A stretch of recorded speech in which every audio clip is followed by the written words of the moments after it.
on 4 Morning News. All right, 9:44 is the time right now, and we've been waiting to see if Dr. Conrad Murray, Michael Jackson's doctor, is going to be charged. And now we don't know, but we do know he's going to turn himself in anyway today. And a lot of questions as to whether or not he would turn himself in. First he was, now he wasn't. Now apparently he is at 1:30 today. And with some analysis of this, joining us is our legal expert, Ivan Golde. Good morning, Ivan. Yes, good morning. Nice What exactly is going on here? If Dr. Murray turns himself in, which he probably will do, he will be charged. He will finally be charged. Involuntary manslaughter will be the charge.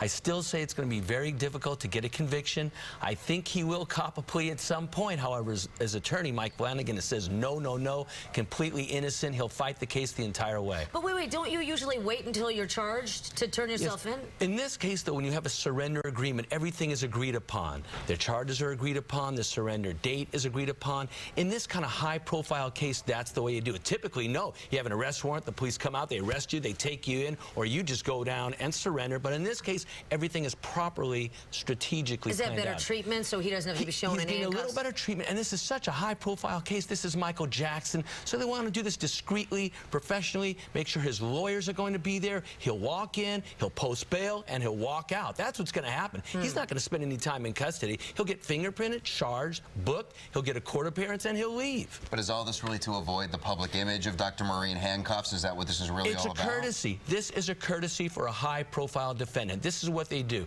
With O.J. Simpson, they did the same thing. And what did he do? He jumped in his Bronco and drove away. They gave him the same treatment. But Dr. Murray will be there. And he's been there the entire time in Los Angeles waiting for this to occur. Okay. Let's just shift gears and cover one more issue this week. Came out some questions in the Oscar Grant and the former BART police officer Meserly case, right? Yes. And it turns out that a lot of the witnesses are ending up to support the BART officer. Yes. The point Even the friends of Grant. Well, the point about the taser, apparently he said, and people heard Meserly say, I'm going to taser you. I'm going to taser you. Yeah. That gives the intent, the indication that he was going to use a taser, not a gun. There's the mistake. Again, involuntary manslaughter. Very odd. In both of these cases, you have a doctor, Michael Jackson's doctor, kills somebody in the line of duty, and you have a police officer who kills somebody in the line of duty. Both very rare, interesting cases. Now, in the Meserly case, we've seen protests outside the courthouse in L.A. Was it the right move to move this trial outside of Alameda County? Absolutely. You don't want jurors fearing for their lives. These are jurors in Oakland. They have to go back to Oakland. There could be a very serious racial component here, and that would be fearful for them. Also, Meserly needs a fair trial.